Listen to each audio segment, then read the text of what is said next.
नमस्कार दोस्तों, मैं संध्या तिवारी आज मैं लेकर आई हूँ अपना ही लिखा हुआ एक संस्मरण संस्मरण जो कि सुंदर यादों से सजा होता है।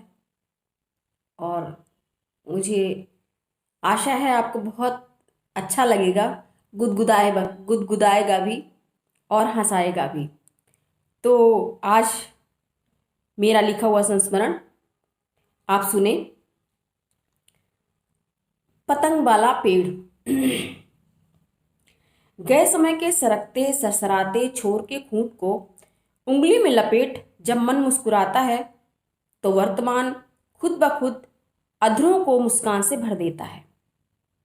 बात कुछ उन दिनों की है जब माधुरी दीक्षित ने सिल्वर स्क्रीन पर गाया था, चॉकलेट, लाइम जूस, आइसक्रीम, टॉफियाँ, पहले जैसे अब मेरे शौक है कहाँ, गुड़िया खिलौने सब मेरी सहेलियाँ, अब मुझे लगती है सारी पहेलियाँ, ये कौन सा मोड़ है उम्र का। मैं इतना सुंदर गाती तो नहीं हूँ, लेकिन मैंने गाने की कोशिश की है। मेरी उम्र भी उस समय कुछ ऐसी ही पहेलियाँ मुझसे बूझा बूझा करती थी।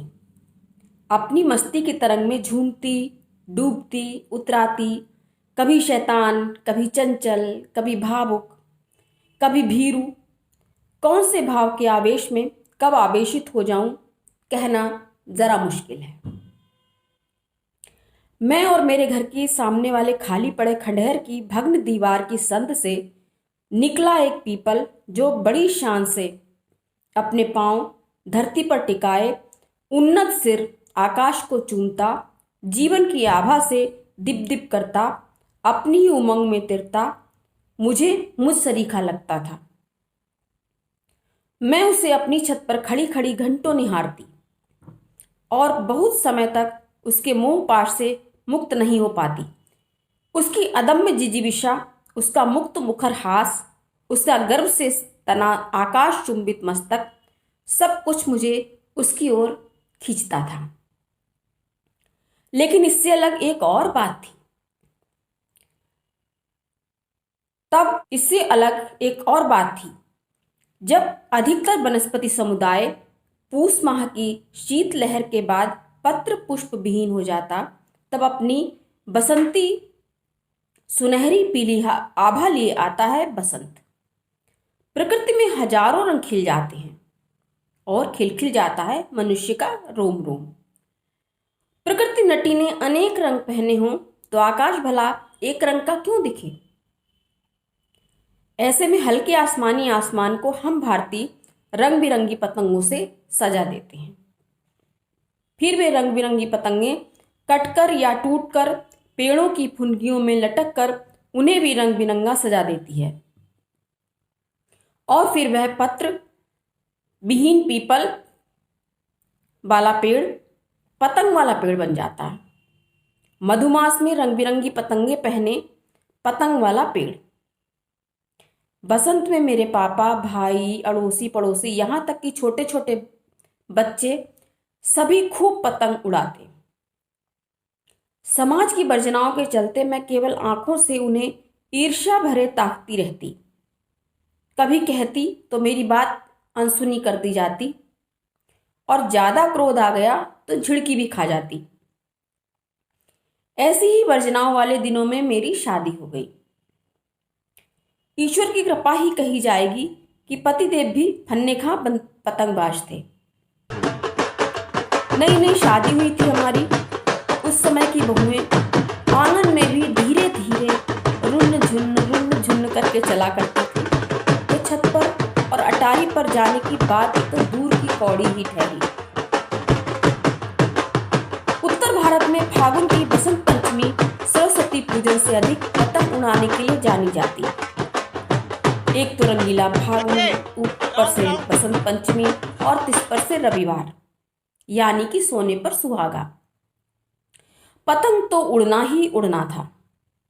खाना खाकर पतिदेव पतंगे, माझा और चरखी उठाकर जब तिमंजिले की ओर चले तो मैं भी सिया की भांति अपने राम का अनुसरण किया, परंतु राम ने जिस प्रकार सिया को वन की कठिनाइयों का हवाला देकर अपना अनुसरण करने से रोका था, समझाया था, ठीक उसी प्रकार मेरे पतिदेव ने भी ससुराल का सम्मान, घर की इज्जत और सामाजिक वर्जनाओं का डर दिखाकर मुझे बातों के साथ साथ अपने तिरछे नैनों के बाणों से मेरा मार्ग अवरुद्ध करने का भरसक प्रयत्न किया।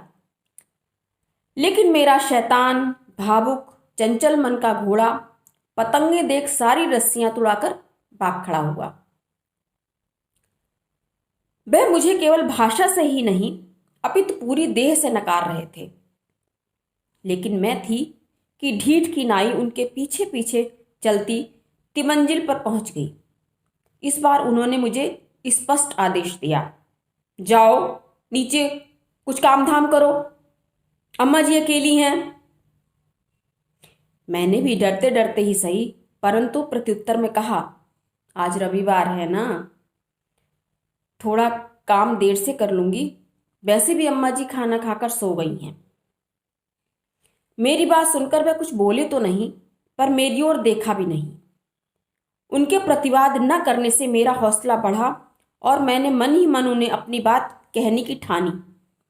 प्रत्यक्षतः मैंने कुछ चिरौरी भरे स्वर में कहा, सोनो जी, मैं भी तुम्हारे साथ पतंग उड़ाना चाहती हूँ। उन्होंने सपाट स्वर में कहा, नहीं, बिल्कुल नहीं। उनका क्रूर ना सुनकर मैं मन महसूस कर चुपचाप वहीं छत पर बैठकर आसमान में उड़ती पतंगें निहारने लगी।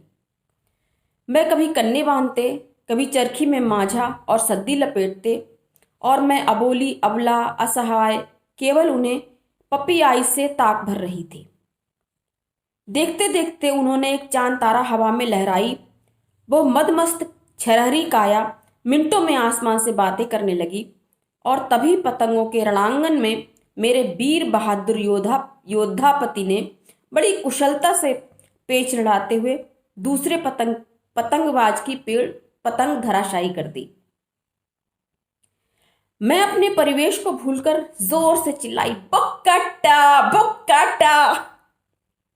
उन्होंने मुझे घूर कर देखा तो मैं सिटपटा गई और अपनी गलती का एहसास कर तत्काल बहू की मर्यादा में मुंह लटकाकर चुपचाप बैठ गई। एक बार फिर पेच लड़े पर खींचा खींची में सद्दी चरखी से उलझ गई। पति परमेश्वर ने सद्दी को एक दो बार झटका देकर सुलझाने की कोशिश की, लेकिन सद्दी में गांठ पड़ गई थी। अब आखिर परमेश्वर को भी तो अपनी लीला विस्तार के लिए अपने सहचर चाहिए ही ना, तो फिर मेरे पति परमेश्वर को क्यों नहीं चाहिए होगी कोई मांझा सुलझाने वाली। इधर पेंच उधर सद्दी। मुझसे बोले, जरा इसे सही करो और चरखी दिखाओ। आदेश सुन मेरा दिल बल्लियों उछलने लगा। आखिर अपनी प्यारी पतंग के कुछ तो काम आ सकी। मैं नितांत कुशल पतंगबाज की तरह काम में जुट गई। दूसरी पतंग को मार गिराने पर मैं उत्साहित तो हुई, परंतु अपनी भावनाओं पर अंकुश लगाकर उल्लास प्रदर्शित नहीं किया। इस बार मन ही मन अपने श्रीमान को मैं कुशल रणबांकुरा मानकर उन पर बारी जा रही थी। तभी दरवाजे की कालबेल घनघना उठी। दरवाजे पर कौन है देखने जाना तो था। अब क्या किया जाए, या इतनी लंबी पतंग उतारी जाए तब तिमंजिले से नीचे जाया जाए, या फिर डोर मेरे हाथ में सुपुर्द की जाए तब जाया जाए। मेरे हाथ में पतंग की डोर थमाने से अच्छा है पतंग को आसमान से जमीन पर उतार लिया जाए। पतिदेव ने शायद मन ही मन ये सोचा था, इसलिए उनके हाथ जल्दी जल्दी पतंग उतारने को उद्यत थे।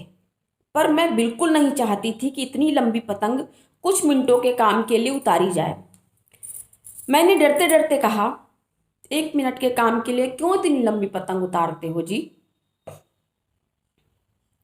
1 मिनट डोर मुझे थमा दो, मैं डोर पकड़ कर खड़ी रहूंगी, आप देखाओ नीचे कौन है। उन्होंने मेरी ओर अविश्वास से देखा, फिर न जाने क्या सोचकर मेरे हाथ में डोर थमाते हुए हिदायत भरे लहजे में बोले, ज़्यादा खींचतान की ज़रूरत नहीं है, केवल डोर पकड़ के खड़ी रहना। मैं अभी आता हूं। मैंने भी अच्छे बच्चे की तरह सिर हिला दिया। उनका पीठ फेरना था कि मैं अपनी बरसों की साध को उस एक क्षण में पूरा करने का सुनहरा मौका हाथ से जाने न देने की ठान चुकी थी। मैं आगे आगे मैं आगे पीछे ऊपर नीचे जिस दिशा में इच्छा कर रही थी, हाथ हिला हिलाकर पतंग को नचा रही थी और पतंग के इधर उधर जाने पर खुद भी उसके साथ साथ आ जा रही थी। इस हिला डुली में पतंग बेकाबू होकर आसमान से नीचे गिरने लगी और उसे बचाने के लिए मैं किसी माहिर पतंगबाज की तरह जल्दी जल्दी उसे खींचने लगी। इसी खींचाखींच की आपाधापी में एक पतंग जो किसी बच्चे की थी, जो पीछे की छत से उड़ा रहा था, कट गई। मैं परिवेश परिस्थिति सब कुछ भूल भाल कर तेज तेज उछलते हुए चीखने लगी, बुक काटा, बुक काटा। और मैं चिल्लाऊं क्यों ना, आखिर वह मेरे जीवन की एक ऐसी साध थी जो सपने में भी पूरी हो जाती तो मैं बल्लियां उछलती। यहां तो यह हकीकत में पूरी हो गई थी। अपनी कटी पतंग देखकर वह लड़का बौखला गया। एक तो उसकी पतंग कट गई थी और ऊपर से काटने वाली नई नवेली बहू, यह बात बर्दाश्त के बाहर थी। एक लड़की ने उसकी पतंग काट दी। लड़की ने? भला लड़कियां पतंग कैसे काट सकती हैं? उन्हें तो केवल रसोई में लौकी, तुरई, प्याज, मिर्च आदि काटना चाहिए। यह तो पुरुषत्व पर भयानक आक्रमण था। तिलमिलाकर उसने दूसरी पतंग बढ़ाई और बोला, ले अब काट, दम है तो काट, काट के दिखा।